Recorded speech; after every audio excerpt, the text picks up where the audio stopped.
Hey, what's happening? You stressed out? You feel like you want to break something? An inanimate object, somebody's neck? Hey, you know what? It's Henry. I'm here in Vermont, man. I'm chill. I got a lot of stuff going on as always, but we were joking. Actually, no, we weren't exactly joking. I was talking to somebody today, and she said, "Wow, I'm never going to go back to where there's traffic." And, I just love that because, whenever I get to a city or something like that, there's traffic and I deal with it. I lived in the city for a long, long time. And, it's not really that big of a deal. It's traffic. I was taught to drive by a cab driver and, how to deal with that stuff. So it amuses the heck out of me. However, there are people out there that commute, I don't know, routinely, a half hour, 45 minutes, an hour through various, gosh, my brother used to burn like 20 hours a week, in his commute. And, you got an extra 20 hours a week. Yeah, he had books on tape. He had all this other stuff going on. But, it just sucks the life out of you, doesn't it? Any of you guys commute? Tell me about what your commute is. Tell me your worst commute story. I do have a cool commute story. When I was a kid, I had to I was in, what grade was I? I was in 7th grade, and my commute was by boat to school. Unfortunately, the boat left the guy driving the boat left at 7 o'clock, and that sucker was on time. I think I missed a few days of school, if you know what I mean. But it was pretty cool. I've had some pretty crappy commutes, like when I worked in New York. You find out that little deal that everywhere you go in New York takes a half an hour to an hour. That's New York City.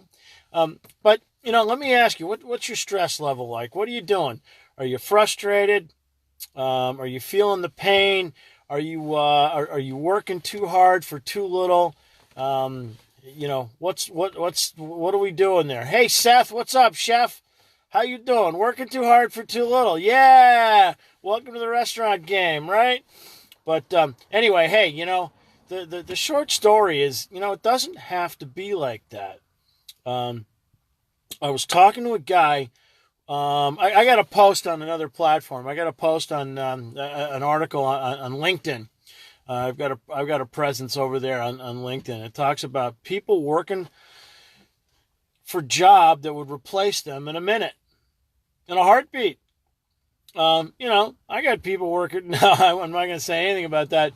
The labor pool being what it is, we're obligated as employers to take great care of our employees and really make sure they level up with the company and where we want them to be. But, this guy said, "Wow, man, that really hurt," in the comments. I said, "Wow, what do you mean?" He said, "Well, my dad worked for 40 years for a company in a job that he hated. And when he retired at 61, he dropped dead at 65. And, that hit home to me. I got a few years left in me. Don't let these gray hairs fool you. I'm just getting started. And my intention is to bring a lot of you guys with me, some of you on my live, some of you elsewhere.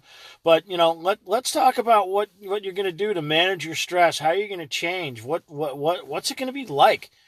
Do you want to get to the point of where it's like just everything sucks? Of course you don't. Of course you don't. You better not. If you're on my live and you like everything to suck, please let me know. If sucking is your favorite thing, let me know. We all suck at stuff and we all suck to get started. And there's a great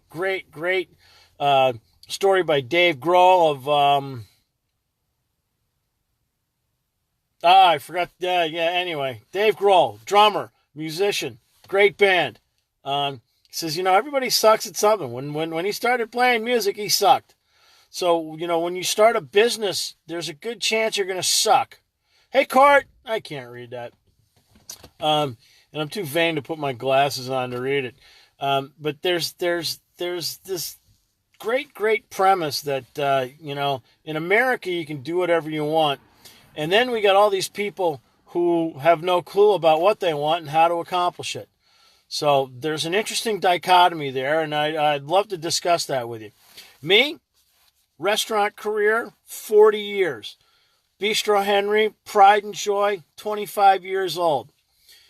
Side hustles, couple of them working on them, making sure that I'm positioned to get all my days to be a life that I don't need a vacation from.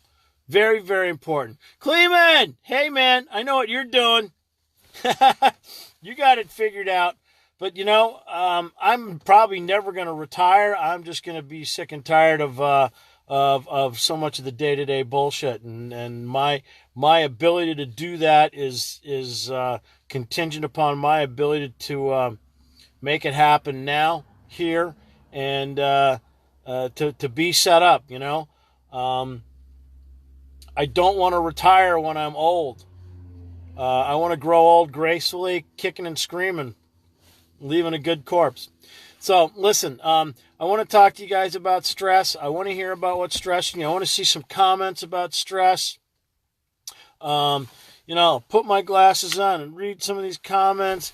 Reynelda, hey, good morning. Chris. Foo Fighters, thank you very much. Thank you very much. Yeah, I'm sorry you have a crappy commute, Courtney. You probably work in your pajamas, and that's a beautiful thing. Some people have seen my chef pants and they say, oh, you work in your pajamas. Yeah, you're going to retire from what you don't want to do, and then you're going to be the guy that plays tons of music and lives a happy life. I know how it is, man. You're the man. I love you, brother. But, otherwise, comments, I appreciate it. It's great to visit with you. I'm going home, and I got a couple more things to do. The day's not done. I'm working with some people on the other side of the world, and they're just getting up. So, listen, I'm out like trout. See you later. Bye-bye. I want to see some more comments. When you hit this on the replay, I want to hear what you got going on, what you do to manage stress, and I love you. See you later. Bye-bye. You should work in your pajamas because you can. See you later. Bye-bye.